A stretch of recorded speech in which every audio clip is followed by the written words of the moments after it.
The first time I realized she was narrating my life to strangers, I heard my own name spoken like an accusation through the thin bathroom door. I should have known something was wrong when the laughter in our apartment started sounding rehearsed. Not fake, exactly. Maren never did anything halfway, but timed. Like she was waiting for a cue no one else could hear. It began on an ordinary Friday, the kind that used to feel like ours. I'd come home with rain on my jacket and the faint metallic smell of the subway clinging to my hair. The hallway light flickered like it always did, the ceiling fan in the living room made that tired clicking sound, and Maren was at the kitchen counter with flour dusting her hands. She was making dumplings, the little half-moons she'd learned from her grandmother. We'd had a ritual for them. I chopped scallions, she rolled the dough, and we argued about whether the filling needed more ginger. That night, she didn't argue. She watched me rinse my hands and reach for the cutting board and said, almost casually, "You always take the easy part first." I blinked. Chopping scallions is the easy part. It's not about scallions. She pressed the heel of her palm into the dough, flattening it like she was punishing it. It's about how you default to tasks and leave me with the orchestration. Orchestration. It landed between us like a new piece of furniture I didn't remember buying. Want to swap? I asked, still trying to keep it light. You can chop. I'll. She lifted her head, and her eyes had that sharpness you get when you've been reading something that makes you feel brave. I don't want to swap. I want you to notice. Notice what? That I'm holding the whole experience. The timing, the planning, the flow. She tapped her finger against the countertop, leaving a tiny chalk mark of flour. It's an attunement gap. An attunement gap. I looked down at the green onions in my hand as if they might explain. I squinted, half awake. Like electricity. No, she swung her legs out of bed and started gathering laundry from the floor with brisk, purposeful movements. It's the invisible accounting of who contributes what in a relationship. I watched her scoop up my socks like evidence. Are you saying we're unbalanced? I'm saying we haven't audited. She said it like a teacher handing out homework. Maren taught adult dance classes in the evenings at a community studio. She was good at it, really good. Her voice could fill a room without being harsh, and she had a way of making shy people feel like they belonged in their bodies. She'd come home smelling like sweat and lavender deodorant and tell me about the retirees who learned salsa steps, the nervous newlyweds who practiced waltzes for weddings. She loved watching people become more confident. Lately, her confidence had a different edge. Over the next few days, small things got rewritten. When I offered to pick up her prescription on my way home, she asked, "Why do you assume you get to be the fixer?" When I sent her a calendar invite for her sister's birthday dinner, she said, "Interesting that you framed it as a reminder." Like I'd forget. When I reached across her in the fridge to grab the milk, she stepped back, then said, "Do you realize how much space you take without asking?" I started apologizing automatically. For reaching. For offering. For existing with the wrong posture. "Hey," I said one night after she'd been quiet through dinner, her phone face down on the table like a sleeping animal. "Talk to me. What's going on?" She stared at the rim of her glass. "I'm becoming more conscious." "That sounds good." "It is good." She looked up, and the sharpness was there again, like a flicked-on light. "But it's uncomfortable. For both of us." "Uncomfortable how?" "For you, because you're being seen." She said it gently, like she was offering a gift. "For me, because I was being seen." "For me, because I was being seen." I wanted to laugh, but the moment didn't allow it. Maren wasn't joking. Maren was deadly sincere. That night, after she fell asleep, I picked up her phone from the nightstand. I didn't unlock it. Maren would have noticed if I did. She noticed everything, but the home screen still showed her last used app. A streaming feed. Endless short clips. A carousel of faces talking directly into cameras. There were captions like, "When you realize your partner benefits from your softness and stop being the buffer, and if he says he didn't mean it, that's the point." The comments below each clip were worse. People cheering. People confessing. People turning ordinary relationships into courtroom testimony. I put her phone down like it burned. The next week, Maren's vocabulary thickened with new phrases the way a river thickens with algae. She started calling my habits defaulting. My jokes deflections. Our plans scripts. If I asked her what she wanted for dinner, she told me I was offloading decision responsibility.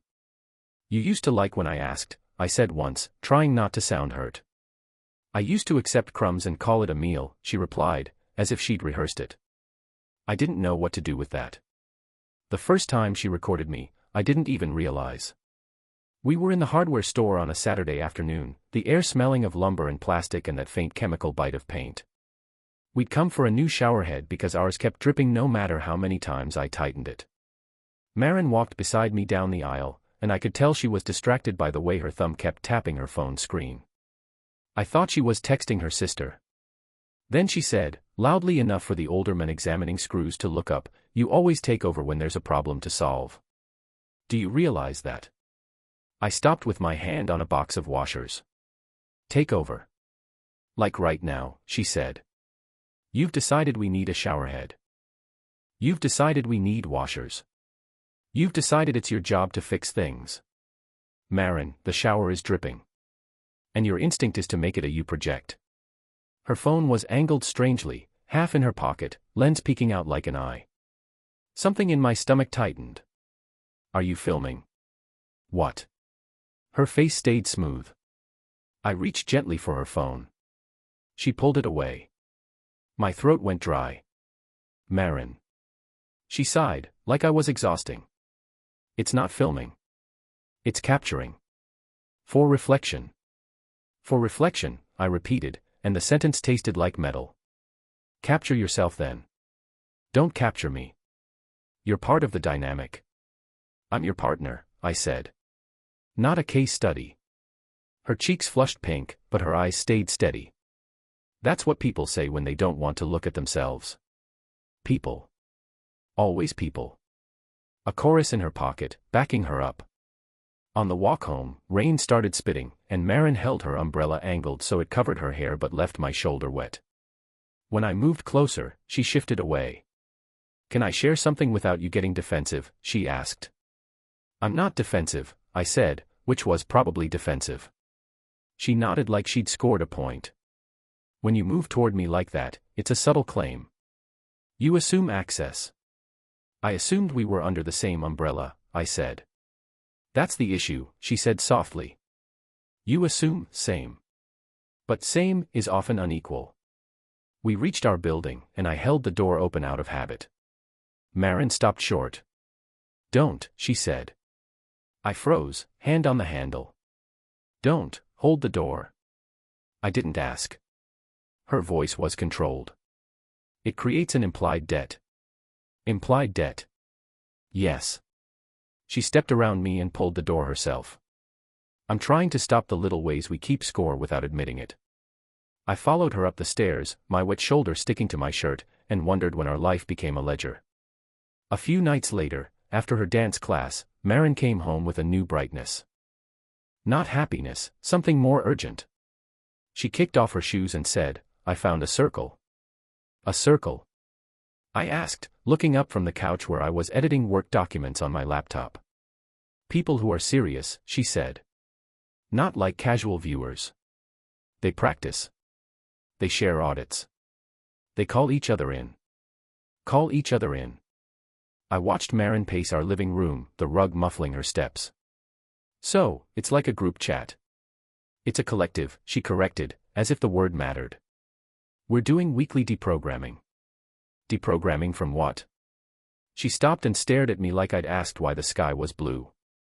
From normalized harm. I didn't answer, because the obvious question, what harm, felt like a trap. From that point on, my life became material. If I offered her a bite of my food, she asked why I assumed she wanted to share. If I didn't offer, she asked why I was withholding generosity. If I asked how her day was, she said I was fishing for emotional labor. If I didn't ask, she said I was disconnected. It was like watching someone learn a new game where every move I made proved I shouldn't be playing. One night, I came into the bathroom to brush my teeth and heard her voice through the door, low, precise, paced. And then he tried to explain it as, just being helpful, which is classic. It's the nice guy rap on control. I stopped with my toothbrush in my hand. Maren wasn't on the phone. She was recording. I pushed the door open. Steam from the shower fogged the mirror, and Maren stood in front of it with her phone propped on a stack of folded towels. Her eyes flashed to me, quick, assessing, and she kept talking for a beat longer, as if finishing a sentence mattered more than my presence. Then she hit stop. "What are you doing?" My voice came out quieter than I intended. She reached for her phone like it was fragile. "Processing." "Processing me?" "It's about the dynamic," she said, and there it was again, that script confidence. "I need to name things." "To who?" I asked. "To your mirror?" "To my community." She didn't flinch. "We share our experiences so other people can recognize patterns." "Patterns of what?" She folded her arms. "You're acting like you don't know. Like you've never benefited from my flexibility." "Maren." She raised her hand, palm out. "Pause. Don't explain. Just listen." A pause command. I stared at her, toothpaste foam gathering at the corner of my mouth, and felt something inside me shift. Not anger, exactly. Something colder. A recognition. This wasn't a conversation anymore. It was a procedure. "Take that down," I said. "It's private," she replied immediately. "You just said you share it." She hesitated, only a fraction, and then said, "I share what's necessary." I stepped closer. "And is my consent necessary?" Her eyes hardened. Consent is complicated when harm is normalized. My stomach dropped. "So, no." She held my gaze, and for the first time, I saw not my partner but someone auditioning for approval. I set my toothbrush down. "I'm not doing this," I said. She tilted her head. "Not doing what?" "Being content." The words sounded dramatic in the steamy bathroom, but they were true. Maren's mouth tightened. "You're making it about you again." "I'm making it about privacy," I said. "About respect." "Respect isn't silence." "Neither is intimacy," I said, and I heard how shaky my voice was. "Intimacy is trust. Not documentation." Maren's face softened for half a second, as if she might come back to me. Then her phone buzzed, and she glanced down, and the softness vanished. There was always another notification. Another person. Another push. That was the moment I decided something I didn't say out loud. I was done competing with an audience. I wasn't going to argue my way out of a story she was building about me. I wasn't going to fight her community of strangers armed with captions and certainty. I wasn't going to beg to be seen as a partner rather than a problem. If she wanted to turn our home into a stage, she could. But I wasn't obligated to act. In week 3, though I wasn't counting until later, I started doing exactly what she kept demanding. I stopped offering. Not as punishment. As compliance. I stopped picking up her dry cleaning. Stopped scheduling our dentist appointments. Stopped checking the fridge before grocery runs. Stopped making helpful suggestions about the leaky shower. When she asked why, I said, calmly, "I'm practicing non-imposition." Her eyes narrowed. "That's not a thing." "It is now," I said. Maren tried to bait me into arguing.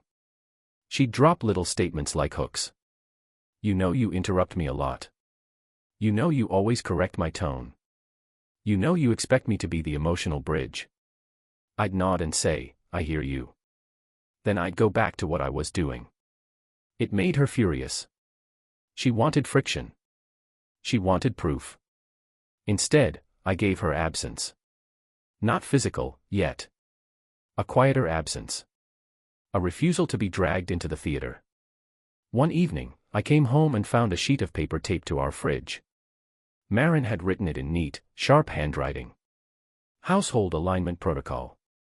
1. No checking in unless requested. 2. No fixing without explicit invitation. 3. No purchasing shared items without joint consent. 4. No surprise plans. 5. No help offered as a default. I read it twice, feeling the same strange numbness I'd felt in the bathroom. Maren stood behind me, arms crossed. This is about equity. It's about rules, I said. Boundaries, she corrected. I peeled the paper off the fridge and held it in my hand. The tape stuck to my fingers. These are new. She nodded. My circle helped me write them. Your circle, I repeated. Not us. It's supportive, she said, like she was defending therapy. They see things clearly. I stared at the list. Okay. Maren blinked. Okay. Yes. I walked to the trash can and dropped the paper in. Not ripped.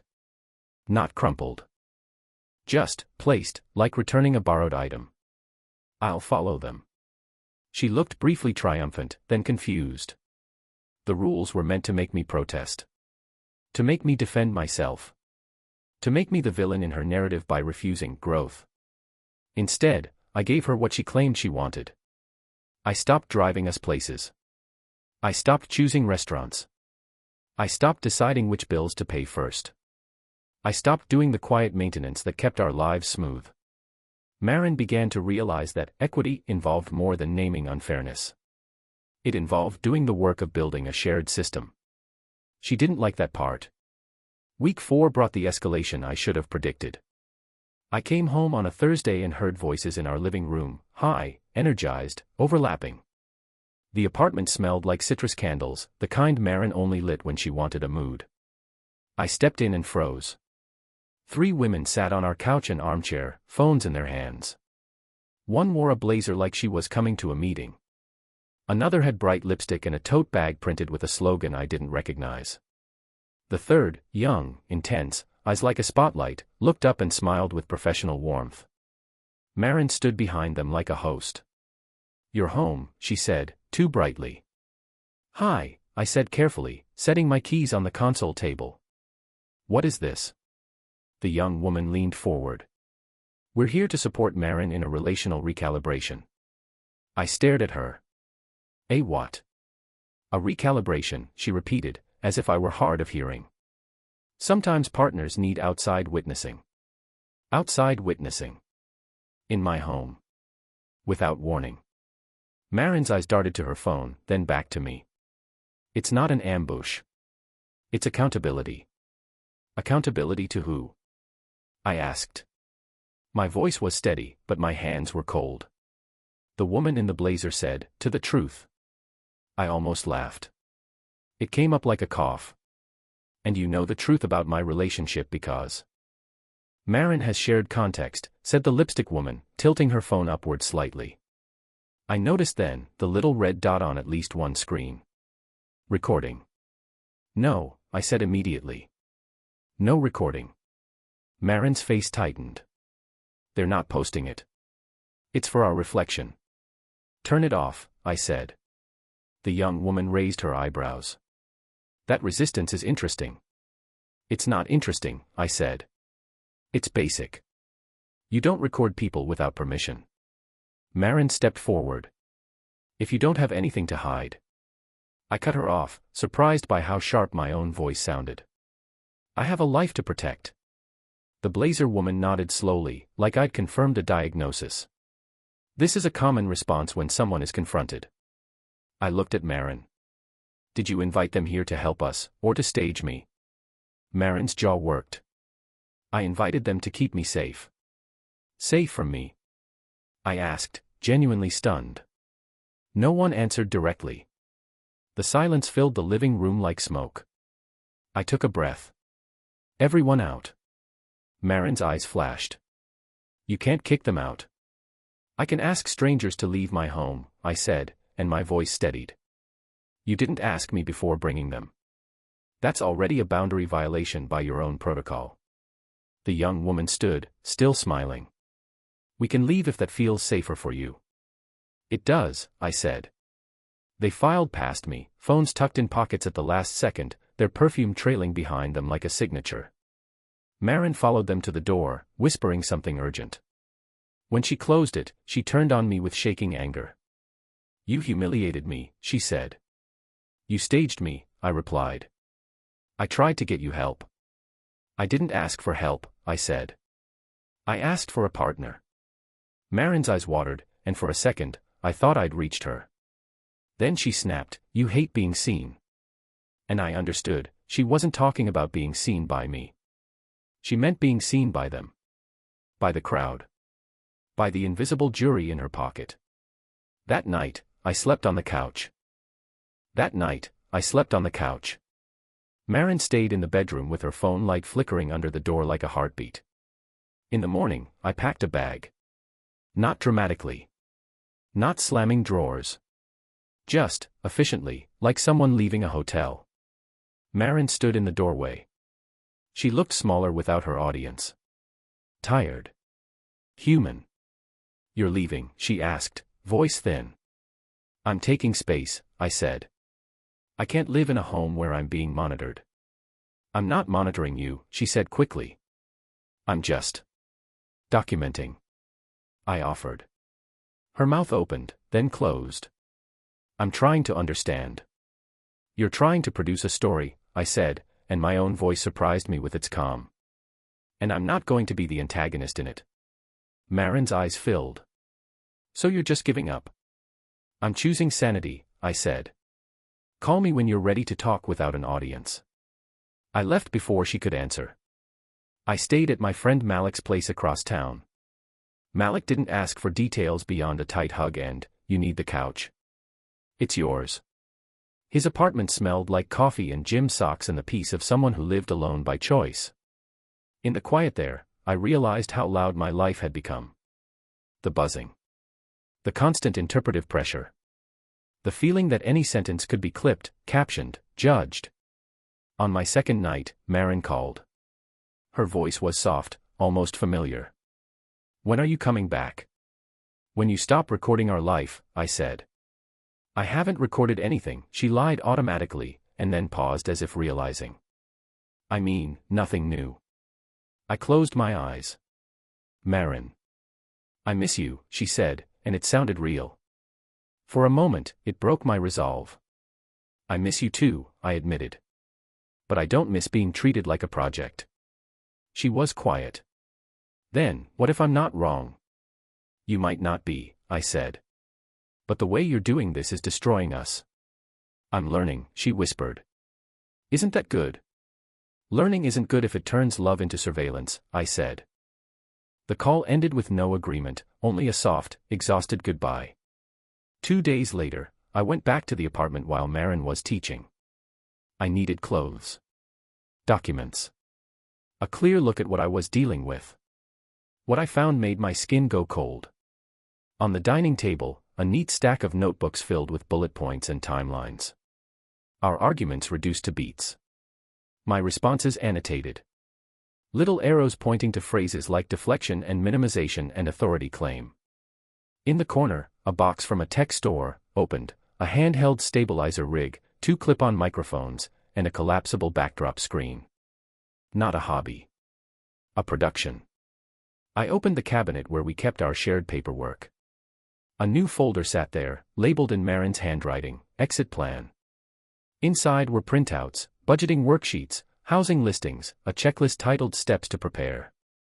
I sat down hard at the table. The worst part wasn't that she was planning to leave. People fall apart.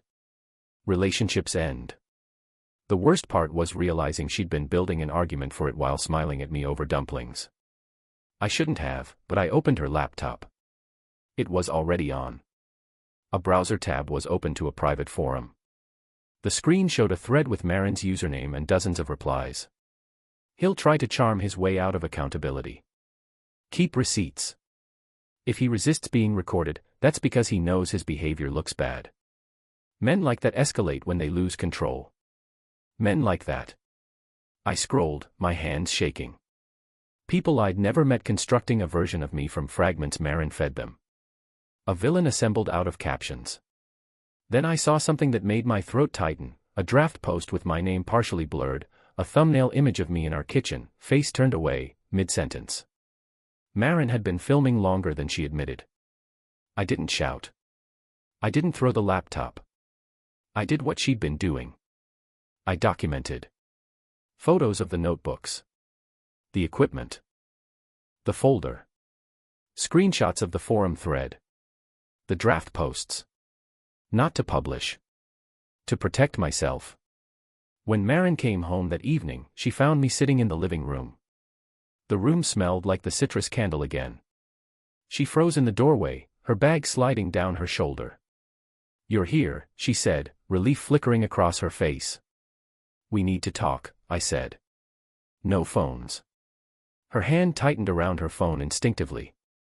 Then she slipped it into her bag. "Okay." I held up one of the notebooks. "What is this?" Marin's face flushed. "It's my processing." "Processing, or scripting?" I asked. "Because this reads like a show outline." "It's not a show," she said quickly. "It's clarity." I opened the folder labeled Exit Plan. "And this?" She stared at it, then looked away. "It's preparation. In case." "In case what?" I asked. "In case the story you told strangers comes true." Her eyes flashed with defensive anger. "You went through my things. You invited strangers into our home to analyze me," I said. "You recorded me. You built an audience around our private life. You don't get to claim privacy only when it benefits you." Marin's jaw trembled. "You don't understand what it's like to finally have language." "I understand language," I said. "I don't understand using it like a weapon." Her eyes filled. "My feelings matter." "They do," I said, and my voice stayed surprisingly gentle. "But feelings don't give you the right to invent a narrative that destroys someone." She swallowed. "I haven't destroyed you." I tapped my phone, opened a message thread, and turned it toward her. A friend had texted that afternoon, "Hey, are you okay?" I saw Marin's live. Marin's face went white. "You saw that?" "I did," I said. "And so did other people." "And you edited me." "I didn't edit you," she said, too fast. "You clipped context," I corrected. "You turned ordinary sentences into evidence." Marin's shoulders shook, and she whispered, "I needed people to believe me." "Believe what?" I asked. "That I'm dangerous. That I'm controlling. That I'm the enemy." Tears slipped down her cheeks. "I don't know anymore." And for a heartbeat, I saw Marin again, not the activist avatar, not the forum participant, not the person chasing approval. Just the woman who used to dance barefoot in the kitchen. Then she said, very softly, "If I stop, I lose everything." Everything. Not me. Not us. Everything, the audience, the identity, the rush. I nodded slowly. "Then you've already chosen." Marin's head snapped up. "No. I choose you. I can delete things." "Deleting posts doesn't delete the mindset," I said. "It doesn't undo recording me without consent." Her lips parted, and she looked scared. "What do you want from me?" I leaned forward. "I want you to decide who you are without strangers watching. Are you my partner, or are you a storyteller who needs me to be the villain?" Marin sobbed, pressing her hands to her face. "I didn't want you to be the villain. But you made me one," I said. "And now you can't pretend it was just processing." She looked up, desperate. "I can fix it. I can post an explanation." "No," I said. "Not an explanation. The truth." Marin blinked. "What truth?" "That you edited and dramatized private moments for engagement," I said.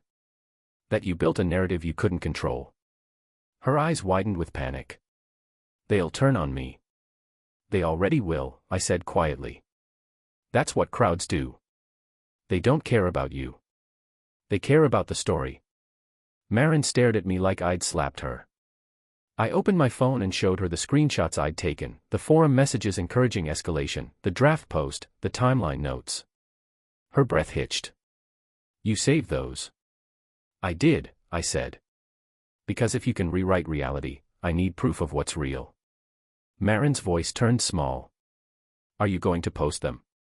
"I don't want to," I said. "But I will if you keep lying about me." Her eyes searched mine. "You wouldn't." "Believe what?" I asked. "That I'm dangerous. That I'm controlling. That I'm the enemy.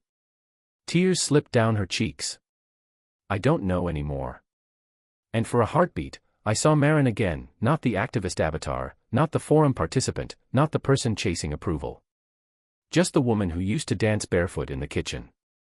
Then she said, very softly, if I stop, I lose everything. Everything. Not me. Not us.